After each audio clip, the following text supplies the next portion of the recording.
is absolutely accurate, and I think this is something that's got to guide us when we're producing anything really that people don't want to read and pretty well don't like to read.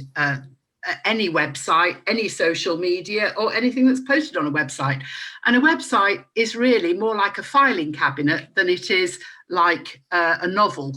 So you need to make things easy to find, and that's the most important thing of all. So just to give you some evidence that our attention span is reputed to be around 8 seconds. On mobile, it's around 3 seconds, whereas a goldfish apparently can retain stuff for as much as 9 seconds. So there you go. So you haven't got long to catch people on your website. But if you want to create great web content, and what I think both Paul and myself see as the advantage of these presentations is this is very much an overview. You can go into detail about virtually anything on a website or any sort of digital media. But what I'm hoping to give is a kind of overview of best practice for creating great web content. And if it attracts people, you know, it's got nice images, it looks nice, it informs them, it keeps them up to date, so you don't put any old stuff on there. It engages them and it retains them, and that's fantastic. Engages means unless you want people to take action as a result of what's on your website, it probably shouldn't be there. So you want people to take action, even if that action is only read it. And retaining people's interest is important. So if your website is updated regularly, so people get to know every Monday it's updated, then they will go to your website. So what do we want them to do and where do we want them to go next? So what's the whole point of the content? And what makes great content? Well, it's got to be useful more than anything else. Short, enables action, right tone of voice, doesn't sound too pompous or has too many difficult words or long sentences.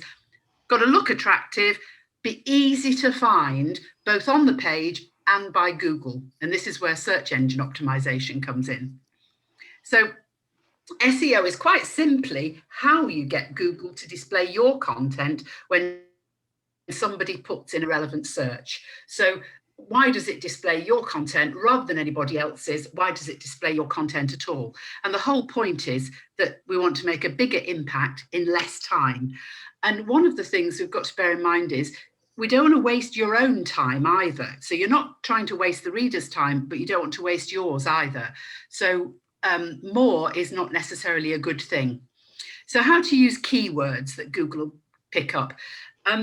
Those of you that are familiar with websites will know that keywords are far from being all the story, but they are a lot of the story.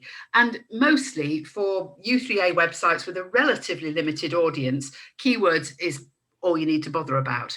So your customer, your visitor, what might they look for when they're looking for information on your website?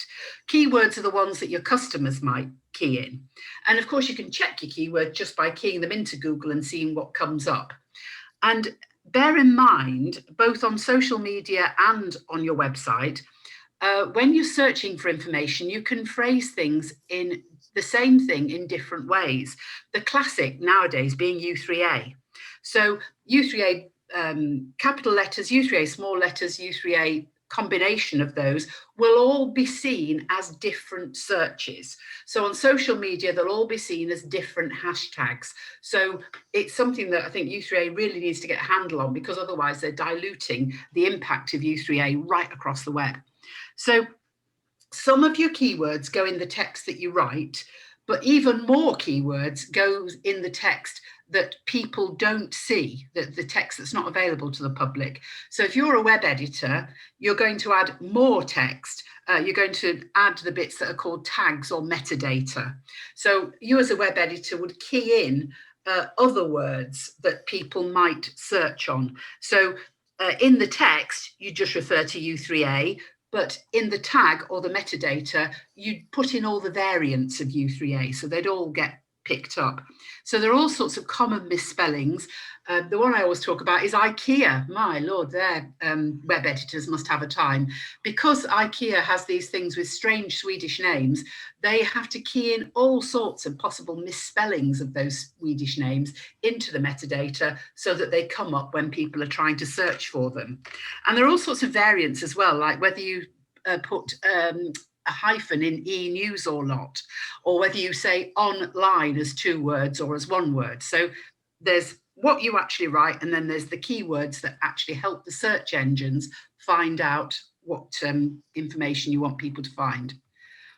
So how to use hashtags is relevant at this point. Many people link their website to their social media. So if people are searching, they find things through the social media and through the website. So it makes sense to align your keywords with your hashtags.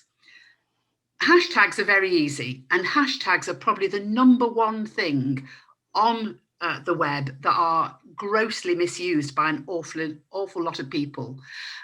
So very briefly, hashtags, all they do is connect social media content. So anything that's got the same hashtag on it is seen as relevant to that topic. So if you want to search on social media, you search on a particular hashtag and all the things relevant to that hashtag will all come together. So they start with a hash, but bear in mind they won't work if you use spaces or punctuation or symbols. So if you put U3A day as 2 separate words, it wouldn't work.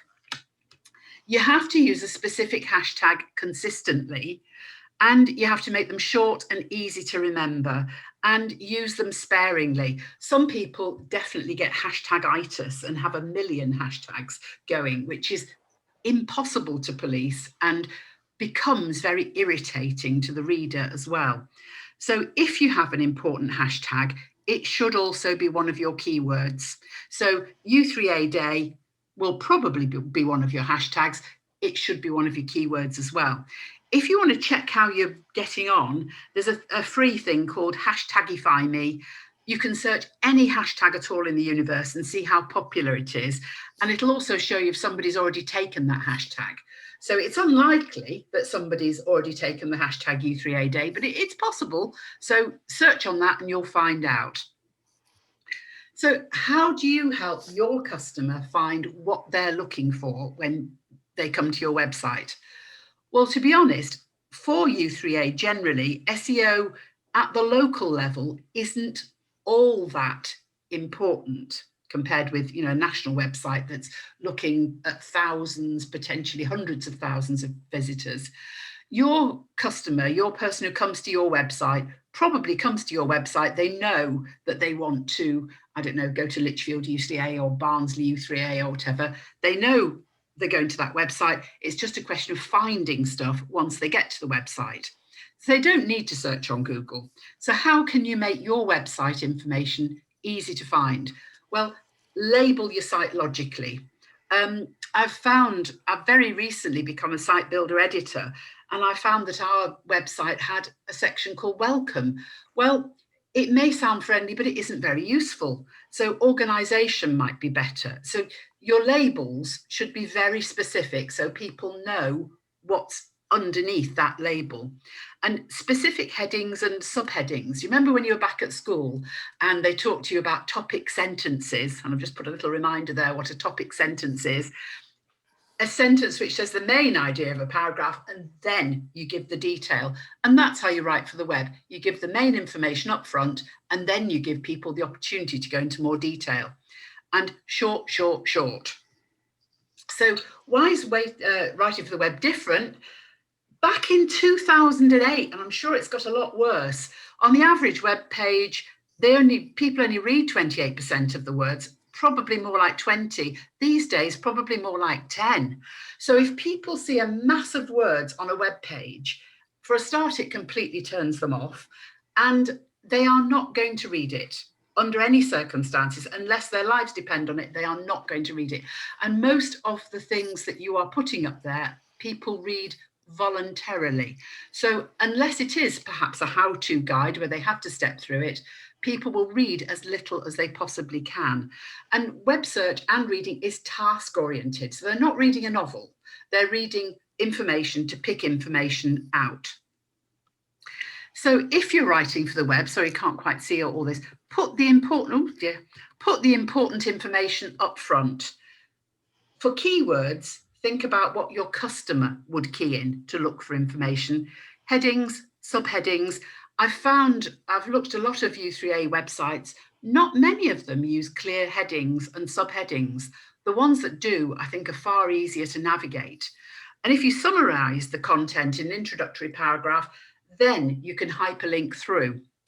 We'll talk about newspapers and how they do it in a minute.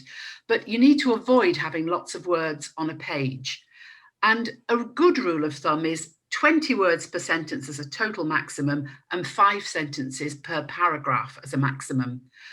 These days, if you look at the way books are laid out, if you look at an old book like, Sir Walter Scott, Heart of Midlothian or something, or even Charles Dickens, you'll find that they use long words, long sentences, long paragraphs. Just open the book and take a look at it.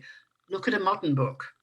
You'll see there's far more white space on the page. There's more conversation. There are shorter words. Things have changed. So use bullets and numbered lists. Use lots of visuals instead of writing if you possibly can, but certainly to attract people.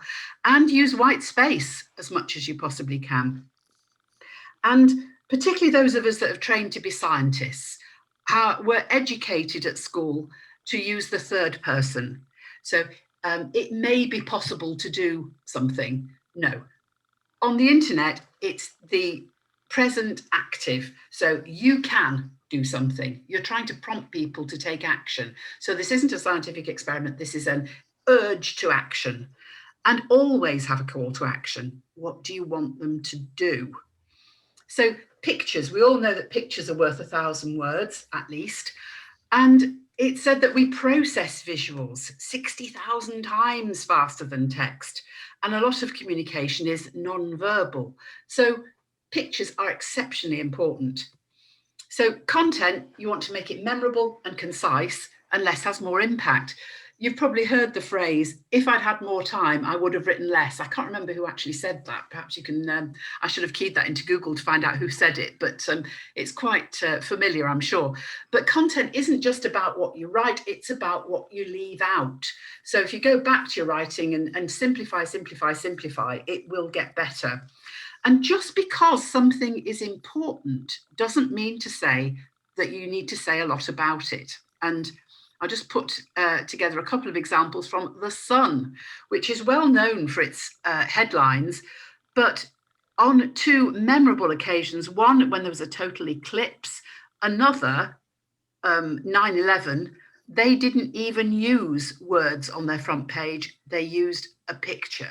So where you can possibly use a picture, it can have considerably more impact. So images and copyright. Well, you need to use free images where you possibly can, ideally use your own. And we will circulate this presentation, and I've just listed a few of the free image banks that there are available on the internet. I've listed a few of them here.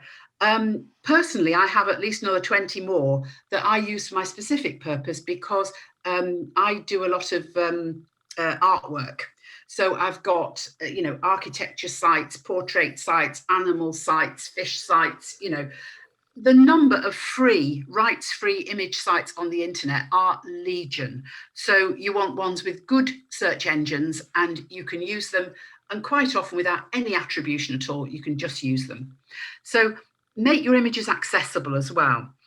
A lot of people just put images on their website and don't tag them properly. And this can be a mistake because if you tag an image, so you download a file, don't call it, 123ABC, rename it, call it goldfish or whatever you want to call it, say what it is. And that does 2 things. First of all, it makes it accessible to people with screen readers. So it scores points on the accessibility front. And secondly, it gets picked up by search engines. They read the alternate text of pictures as well as text. So it's another way of getting your site further up the search engine hierarchy. The other thing is, of course, that if you're dealing with people that might have old computers that don't load a site very quickly, they might not load the pictures. I'm sure we've all had the experience of a picture not loading. Well, if you've got the alternative set text there, at least it tells you what the picture would have been, you know, what picture you would have seen. So don't forget to tag your pictures. And of course, a website doesn't need high resolution images. In fact, it needs quite low resolution ones. And a problem you may have with people submitting images for a website is these days, even mobile phones take very, very high resolution images. So you may need to knock down the size of images before you load them. Even emojis are better than no visual at all, and they're free and they work and they're available on mobile, available everywhere. And I can't remember where the statistic came from. I was looking for it, but there's a consistent theme if you read about social media that social media posts with emojis get at least twice as many looks, views as social media posts without emojis. So they're quite powerful things and very popular. Then we need to talk about the rise of video. It's estimated that many of us will spend as much as 25 days in the year altogether looking at video. Video is becoming increasingly popular and dominating the internet. But unfortunately, the implication of that, standards for video are high. People are very critical of poor video. So I haven't seen Paul's video, so I don't know, but people are very critical of poor video. So think about it carefully before you create a video, because you may turn as many people off as you turn on by a video. So is it the best tool for the job? If it is, then go ahead. Ideally, keep it short. Does depend what it is. The target for most videos is 3 minutes. Most things can be said in 3 minutes, unless, of course, it's a how-to. And the other day, I was on a 4-hour video conference, which was actually a replay, because it happened to be a process that took that long. So it is a rule of thumb, 3 minutes. But always caption it. Captioning is automatic and free on YouTube. The captions are automatically generated by the system, and of course makes it not only more accessible to people, but makes it a lot more likely that people will look at your video. Approaching 90% of people do not listen to a video with the sound on. And if they want to speed through a video, having words on the screen is incredibly useful. And there's absolutely loads of advice on Google about how to create good video. And a bit of well-judged humour might encourage people to read on. It's all about trying to make your content attractive. And I got this the other day from the WEA, roses are red, violets are blue, book a course with us and learn something new. And I thought that was quite nice. And note the hashtag, love to learn. I thought, again, very appealing sort of hashtag. So there you go. And certainly picking out occasions to contact people and leveraging things like Valentine's Day is absolutely brilliant. It certainly engages people really well. And then animation is always more visually interesting than a static image. So if you don't want to create a video, create a picture. You can create a moving picture. There are lots like this of free GIFs on the internet, or there are sites that will enable you to create free GIFs, and GIFs are obviously moving images. So animation, moving images is going to attract more attention than static ones. And with that, I'd say good luck with creating great content for your website. And if there are any questions, I'd be delighted to take them. So.